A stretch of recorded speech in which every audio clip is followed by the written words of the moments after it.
เดี๋ยวบุกมาถึงเฮือนเลยมื้อนี้ มีอย่างเด้เนาะโดยสบายดีเด้อเนาะพอดีบอกแก้วมาส่วนเบาไล่ไปเอาพระพี่น้องให้เนาะก็สิไปผู้เดียวครับแบบมันก็มีคักปันไดพี่น้องเนาะโดยส่วนเบาไล่ไปนำมื้อนี้เพิ่นเฮ็ดแล้วว่าบ่พระนะโดยแล้วมีแต่ไปจ่ายโดยแต่ว่าเอามาเลยมื้อนี้นะแต่ว่าบ่ทันช่วงสงกรานต์ใช่มั้ยเนาะเพิ่นเฮ็ดมันบ่ทันเนาะแม่นแล้วบ่ทันก็เลย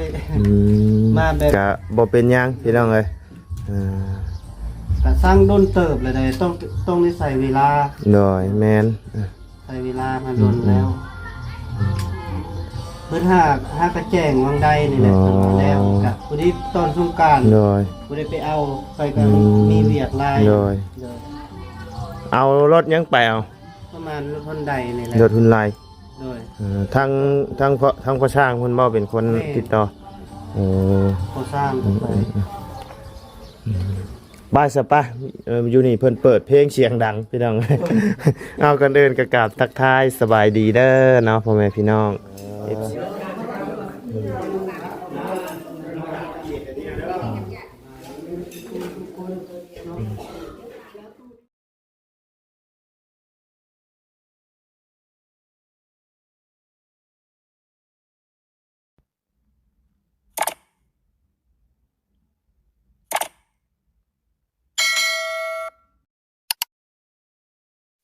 เอาเนาะพี่น้องเลย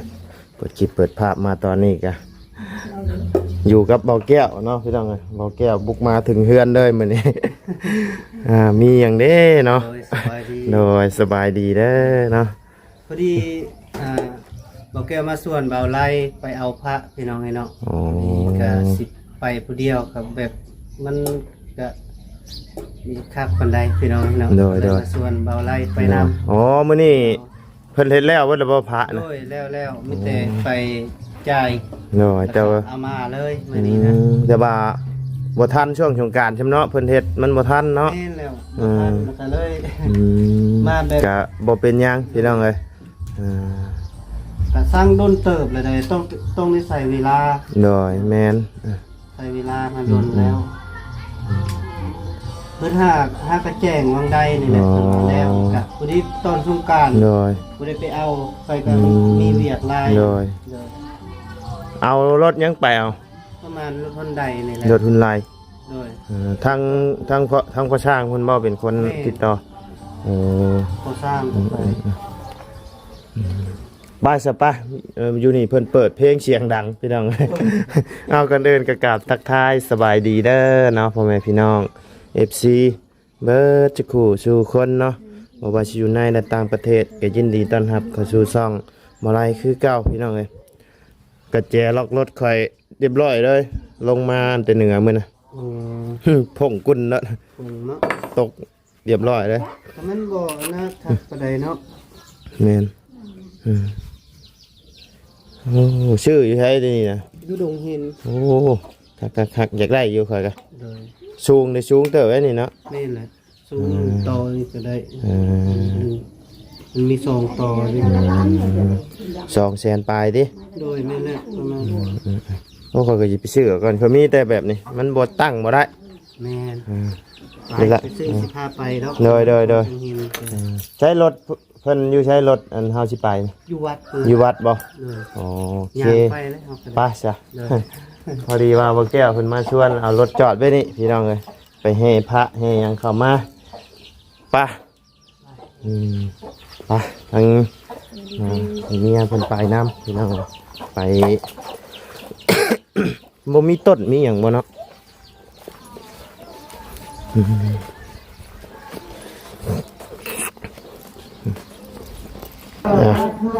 ไปพี่น้องเลยเจ้าเนาะโอ้เพิ่นก็ลงมากะเกียมรอท่าอยู่เนาะสิไปเอาพระพี่น้องเลยมื้อนี้เนาะสแตลอยู่นี่บ่สแตลเนาะ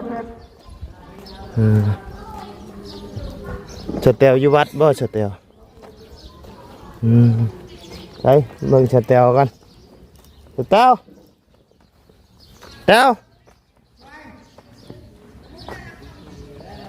สแตลเด้ไปบ่เอ้าไปเอาพระบ่ได้ไปบ่ไปเอาอยู่เพิ่นละหรือว่าสิท่ารับอยู่พี่บ่อืมรถทุนไหนแม่นรถมีแล้วนี่ดุแพ้เอาดุครับแล้วแต่เจ้าแล้วแล้วแต่แล้วนี่ถามเพิ่นนี่แล้วนี่เกียมแล้วละกะเกียมแล้วฮะมันสิเป็นหยังมันก็ได้เบิดแหละถามเพื่อนก่อนบางเทื่อก็ล้อครับขบวนอยี่นี่ก็ได้โดยโดยสบายดีเด้อเนาะ2 คนพี่น้องเลยกำลังสิไปเอาพระเนาะมาถบายบัดบ้านดงหมึกยางพี่น้องเลยเพราะว่ายังบ่มีพระพุทธรูปที่เพิ่นนับถือกราบไหว้กันยังบ่มีจักองค์เนาะพี่น้องเลยก็เลยมีทางผู้ใหญ่เพิ่นเนาะอยากทำบุญพี่น้องเลยโดยสบายดีเด้อพ่อเฒ่าเด้อโดยขอบใจโดยมันแล้วนี่กะเกียมต้อนรับนี่บ่ด้วยในใดนี่นะตอนรับเอาพระใหญ่มาโดยโอ้โดยเอาพระใหญ่มาเพราะว่ามือมันเป็นสงกรานต์แหละจะผูกคอต่อแขนครูบาอาจารย์เอาพระใหญ่ก่อนมาจังว่าผูกคอต่อแขนพร้อมกันเลยโดยโอ้คักแล้วซะเนาะโดยพอดีแล้วกะลูกน้ำลานโดยให้อันแต่บ่แม่นว่าชาวแบบปีใหม่เฮาดอกแต่ว่าเพิ่นสิส่งพระใหญ่มาส่งเสริมแล้วว่านั้นนี่มันบ่มีเนี่ยมีแต่นี่เดียวล่ะแล้วพอชอมาแล้วผูกแขนต่อแขนน้ำกันโดยประคำเด้อลูกโดยโอเคป้าขึ้นผู้ป้ามันฮ้อนแดดไปใจเกียมไปแล้วบ่นี่ยังอ๋อยังเฮ็ดต้นเฮ็ดหยังอยู่บ่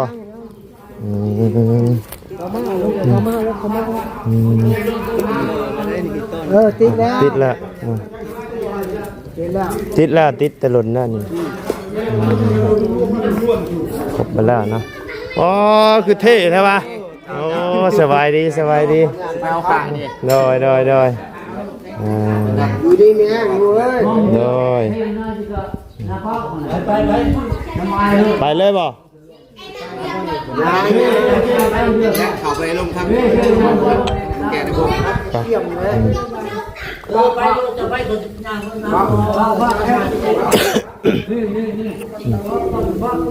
ใช่ไปเลยบ่อ๋อเห็ดอันนี้ก่อนบ่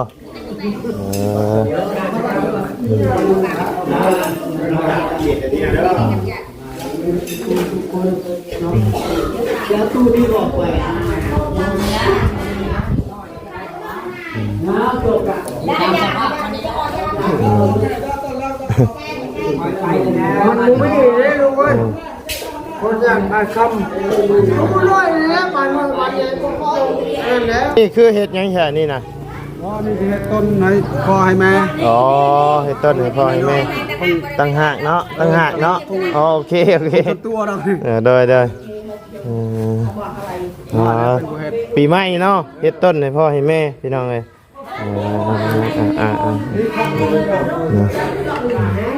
เดี๋ยวรอถ่าก่อนจังหน่อยนึงเนาะพี่น้องให้เพิ่นกะเกียมพร้อมก่อนเนาะโอ้มีแผงโซลาร์เซลล์ติดน้ำอีกนี่เนาะพี่น้องอะไรก็หาสังเกตได้นี่พี่น้องหาสแตลกันตามไทยแล้วก่อนเนาะพี่น้องในระหว่างรอเพิ่นเนาะมาหาสแตลก่อน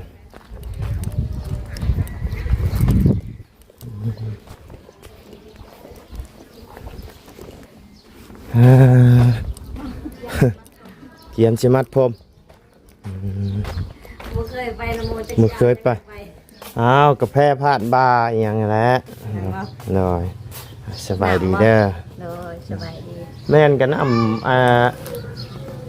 ำอีหยัง น้ มนต์ ำน้ำขี้มิ้นอีหยังหั่นแหละใบหดใบชงเพิ่นเด้ เอาดอกดาวเรืองก็ได้บ่ อีหยังก็ได้ หามัดจุกมัดแกะก่อน หนูมีขี้มิ้นบ่ มีบ่มีบ่ได้ปลูก เออคือว่าเห็นเมื่อบ้านโคกบ่มื้อน่ะ เลย เมื่อยังน่ะ มาเบิ่งเฮียนผู้บ่าว เมื่อเฮือนผู้ว่าอยู่บ้านโคกบ่จ้ะ บ่ ฮะ อยู่ดงแง้ว ไปมาแล้วบ่ ไปมาแล้ว ไปนอนอยู่พุ่นคืนหนึงบ่ เลย เป็นได้ไดหลังใหญ่อยู่บ่ ยังอยู่ อืมเป็นได้หญ้าเป็นตาหายอยู่บ่ คือสิหายบ่เป็น คือสิหายบ่เป็นโอ้เจ้าเบิ่งคักเด้ออันคนที่เจ้าเว้าว่าหายบ่เป็นนั่น อย่าเจ็บ นักอยู่ได้คันเพิ่นเว้านักแล้วคนบ่เว้า เจ็บเอ้ยเพิ่นบอกแล้วเพิ่นยิ้ม โจแต่เจ้าเว้าเจ้าก็ยังยิ้มอยู่นะ ยิ้มหมดแล้ว มันบ่ยามเจ้าให้ก็โย หน้าบูดเลย เออ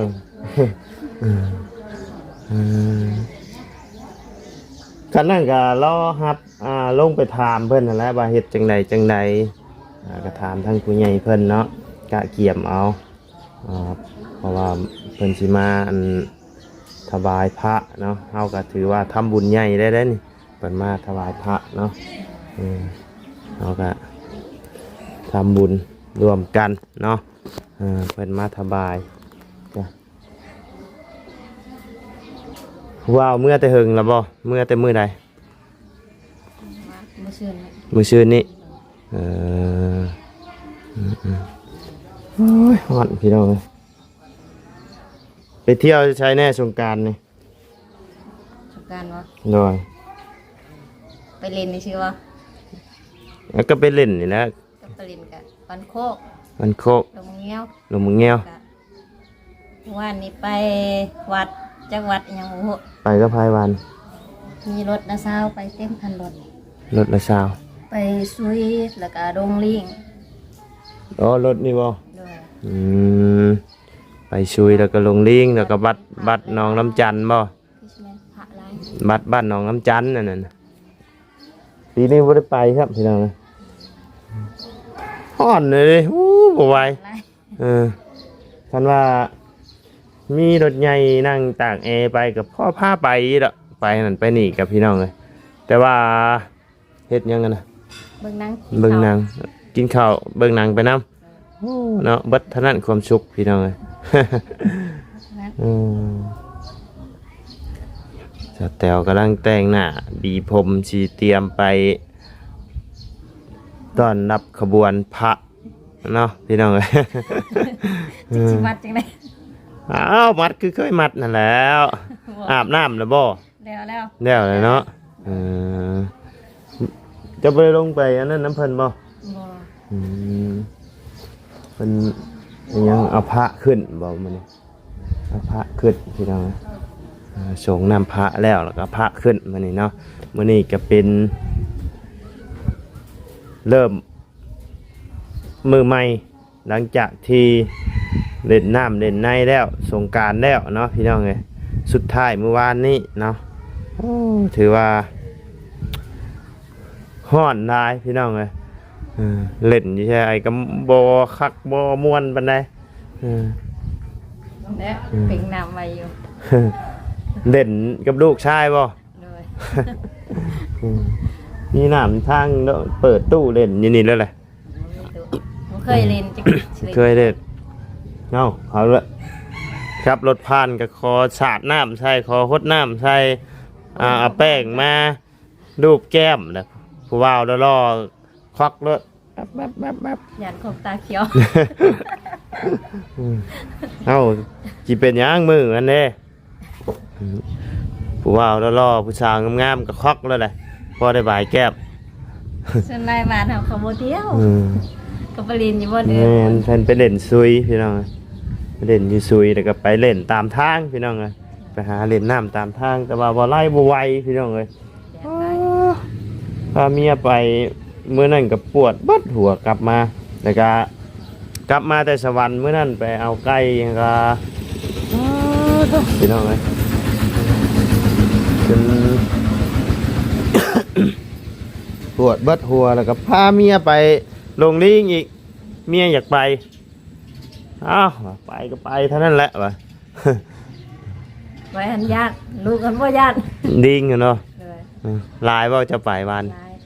แต่ว่าบาไล่ไปเมื่อนั้นมันคำนะบอคอยออกมาปันไดพี่น้องไงแบบเพิ่นกินอิ่มเลยได้คนไปลายเลยเพิ่นชื่อเนี่ยอยู่ในกินให้กินนะมันเพิ่นอิ่มเลยชุยก็ไปบ่วาน ไป ลงไปเต้นอยู่ในน้ำบ่ บ่ญาติอากาศร้อนเนี่ย โอ้เขาลงไปหันมันเย็นได้เพิ่นมีสปริงเกอร์หมุนอยู่เทิงสาดน้ำเลย จักบ่ได้ไปเบิ่งไปหอดแล้วก็นั่งอยู่ห่มมันแหละ นั่งอยู่ห้อง บ่ได้รอ บ่ได้ไปข้างในเลย ก็ว่าอยู่เนี่ยเขาคือว่าซุย นั่นแหละเพิ่นเอิ้นมาซุยแม้นเป็นเขื่อนเป่งน้ำปล่อยน้ำพี่น้องเอ้ยมันเป็นเขื่อนน้ำล้นนะๆบ่ฮู้แต่เขื่อนอยู่พุ่นเขื่อนอยู่หยัง เขื่อนยังอยู่เวียง เขื่อนแม่น้ำเงิมบ่ จังว่าข้อยก็บ่เคยไปจักเทื่อ เงิมบ่ อยากไปเบิ่งโยพี่น้องเอ้ยครั้งหนึงในชีวิตเนาะก็อยากไปเที่ยวเบิ่งอยู่เนาะหมู่ได้ไปเวียงไปอีหยังไปอีหยัง ตัดกวางชี ไปอีหยังที่ว่าเพิ่นไปอีหยังละที่เขาว่าตูนเพิ่นไปตอนนั้นน่ะไปเวียงแล้วก็ไปอีช่างแหละ สิหยะลงวาง โยมพะวางบอก ลงวาง ประมาณนี้แหละ ฝรั่งลายอยู่ ได้บ่จะเคยไปบ่ม่วนบ่ซะเตีย ม่วนแต่เฮาบอกภาษาเขาบ่เป็น เขาบอกภาษาอังกฤษหมด ไปเฮ็ดเวียกว่าหรือไปเที่ยว เที่ยวคนหนาวพาไปเที่ยว เอ เดือน อ กระบายเพิ่นพาไปเที่ยว ตอนไหนวะ 2018 โอ้แต่2018พุ่น เลย เนาะเจะเฮ็ดงานอยู่ชัยตะกี้ อยู่เวียง เนาะเฮ็ดงานอยู่เวียง แล้วเพิ่นพาไปเที่ยว เลย ไกลบ่ที่ว่ามีขี่สลิงอีหยังนำหั่นน่ะอยู่ชัยนั่น แสดงบ่ได้ไปก็ได้ มันมีอยู่นะหม่องเสยหยะบ่ สยะบ่บ่แม่นสยะ ก็ไปช่วงนั้นมันมีงานเขาชนฉากนี่ ที่ว่าเพิ่น งานประจำปี ผู้ใหญ่เพิ่นมาแต่ต่างประเทศนะเพิ่นสิมักไปเที่ยวหรอกแถวนั้นนะ ลงพะวางเลยนะเที่ยว แม่นบ่ ก็ไปลงพะวาง มันต้องกายเวียงไปอีกบ่ ไก่บางเวียงไก่บางเวียง วังเวียงบ่อันที่เข้าไปนะประมาณนี้ บางเวียงบ่มีบอนเที่ยว บ่มีบ่ มีแต่วัด วังเวียงแล้วก็หลวงพะวางบ่ ลงพะวางมีตาดนั่นแหละคนร้ายอยู่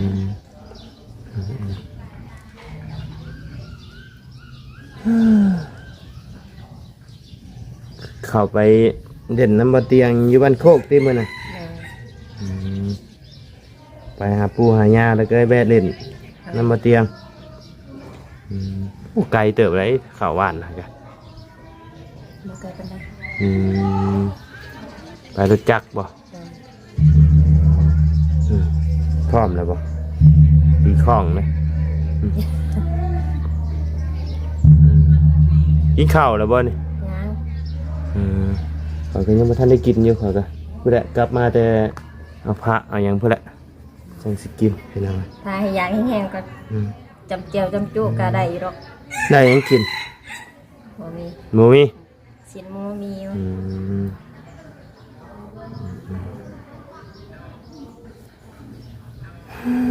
เมื่อยอยู่ดิ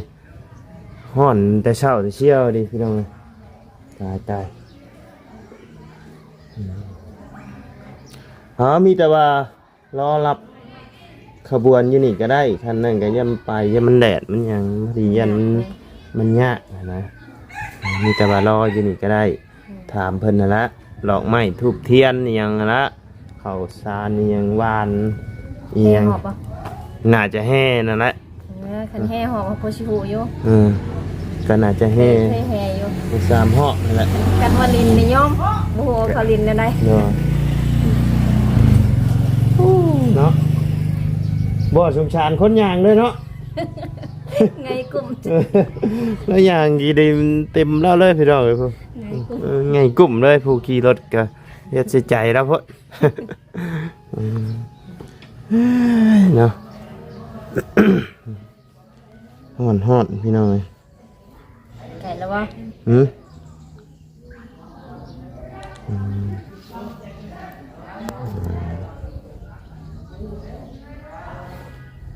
ไปกับบุมวนตัวมีลูกหน่อยเนี่ย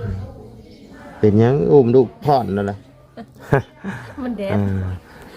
แดด คือก็คู่กันแหละพี่น้องเอ้ยเฮามีครอบมีครัวแหละเฮาไปใช่มันก็คะนิ่งอยู่นั่นแหละมันก็บ่คักปานใดเนาะเฮาบ่คือเฮาไปรุ่นนะไปเล่นไปกินกันเนาะคันไปรุ่นเฮาไปเล่นไปกินน่ะแม่น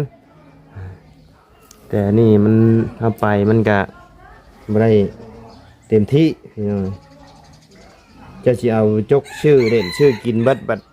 ลูกเต้าจะได้บัด นั่นนะพี่น้องคิดได้ย่างเนาะ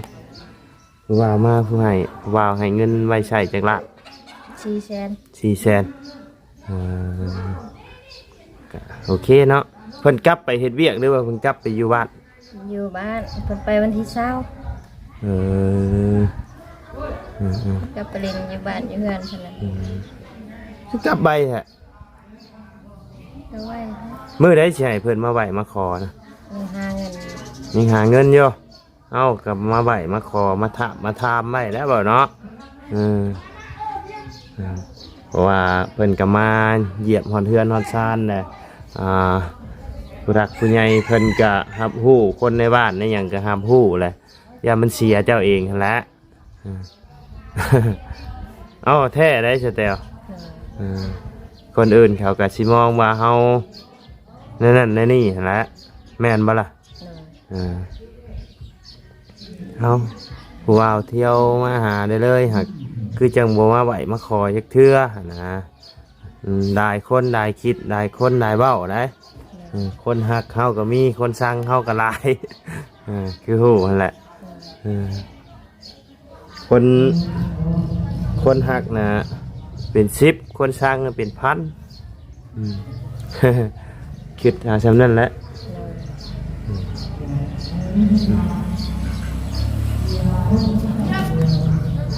เอาโอเคสาวพี่น้องเดี๋ยวให้ทั้งสเตลเพิ่นแต่งโตงามๆก่อนเนาะพี่น้องทั้งวันไล่ก็จะได้เตรียมโตไปนั่นก่อนพี่น้องเอาพระเอาอย่างก้อนเนาะไปสบายดีได้อสเตลเด้อโดยไปพี่น้องเลยโทษพี่น้องสำหรับคลิปนี้ทั้งวันไล่ก็จะได้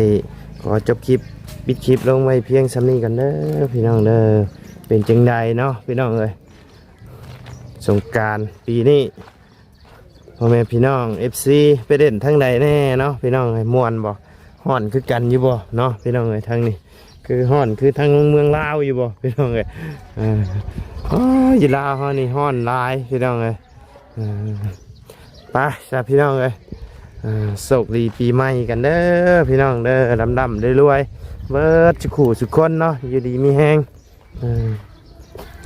เฮงๆปังๆเบิดสุขคนเนาะสำหรับคลิปนี้ก็ล่ำลาเด้อพี่น้องเด้อสบายดีนี่แหละพี่น้องเลยหัวอันยังกะแม่นเติร์ดมุนมาเลยพี่น้องเลยยังบ่มีกำแพงเนาะพี่น้องเลย